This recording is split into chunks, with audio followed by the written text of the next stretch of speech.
Hello po mga konstrak, magandang umaga po ulit sa inyo lahat. Nandito po ulit ang inyong kakonstrak na si Benny, nagbabalik. At syempre ang BS Hernandez 19 TV po. Welcome back po muli dito sa aking munting channel sa mga dati na po ating mga subscriber. At syempre sa mga bago rin lang po dito sa aking channel. Maraming salamat po sa walang sawa niyong pagsuporta dito sa aking channel nga po. Mag-iingat na lang tayo kung saan man tayo pupunta at kung ano man ang gagawin natin. Nga pala, update ko lang po kayo dito sa project nga po natin na perimeter wall. Ang gagawin po natin dito, mag-bend po tayo ng ating pang-column footing, syempre pang-column na rin. At yung update po sa asintada nga natin ng ating pang-wall sa ating bakod nga po. Ayan. Ito po kung nakikita nyo, yung pinaka-istira po natin, naka 135 degree po na bend, merong hook. Dito naman po nagbe-bend tayo ng pang ating column footing.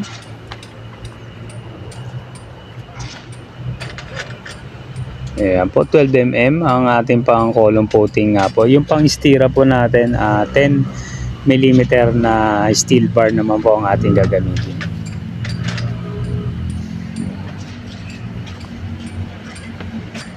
Ayan. Dito naman po, nag-upisa na tayo mag-assemble ng ating pang column footing.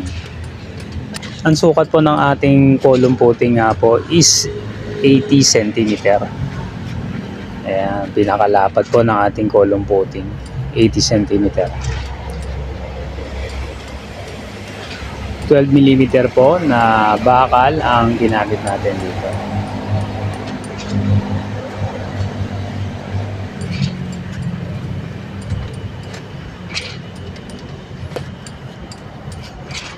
Ayan nga po.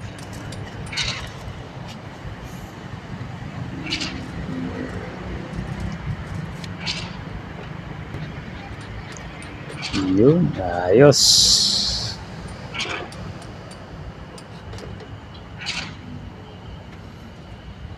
Kung nakikita nyo po mga konstrak, naka butterfly ties po ang ginawa natin dito para mas matibay. Hindi naman gagalaw yung ating mga bakal nga po na itinali. Mas makapit. Medyo magastos lang ng konti sa tie wire, pero okay naman po, matibay naman.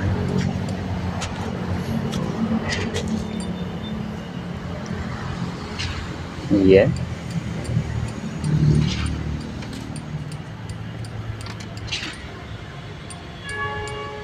Yo. Maraming salamat ulit mga konstrak sa pagsuporta nyo palagi sa akin. At syempre sa walang sawa niyong panonood sa aking mga video vlog nga po. Sana kahit pa paano nakatulong tayo kung meron lang mga baguhan po sa mga pang-construction na gawa. Sana po nakakatulong tayo kahit pa paano.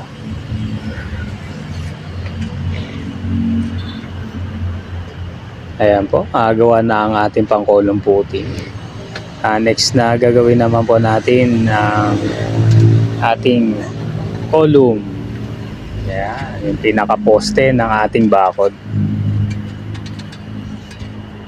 Bale, 4 na 12 mm po yung ating ginamit dito.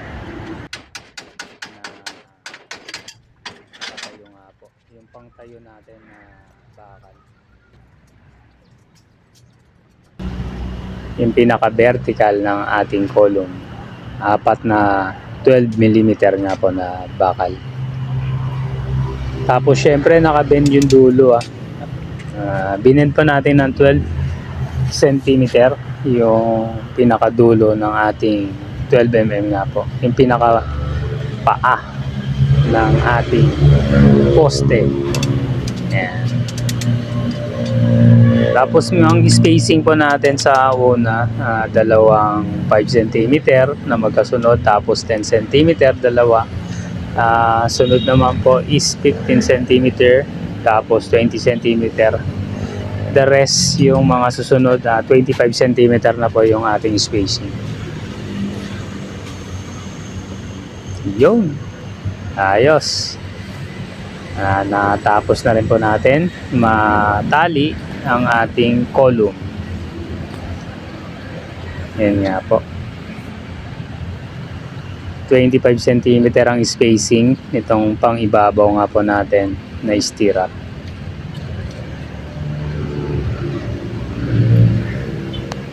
Ayan po, naka butterfly ties po tayo, tapos naka hook 135 degree yung ating stirrup. Ayan nga ang ating column footing at column. Ready na po ito para install natin doon sa hinukay na para pang poste nga po. Ayos.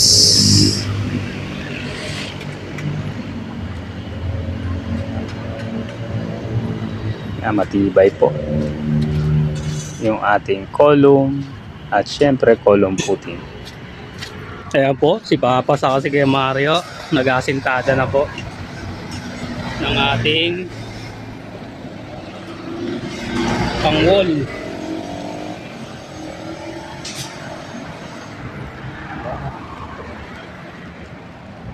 Every 3 layer po maglalagay tayo ng ating pang-horizontal na bakal. 10 mm. Tapos yung vertical po natin, 12 mm ang nilagay po natin. 3 meters po ang lapad nitong ating wall. Tatlong vertical nilagay po natin. Ayos, kamari oh. Hindi oh. Sama niya pa si Papa paggawa. So paano mga Coinsrock, hanggang sa next video vlog po natin. Maraming salamat sa panonood nyo dito sa aking video nga po. Huwag nyo po kalimutan mag-like, share, subscribe at syempre click nyo po yung notification bell para update kayo sa mga palagi ko po pong mga video na gagawin. Muli po, ingat po tayo. Maraming salamat po. God bless. Bye bye.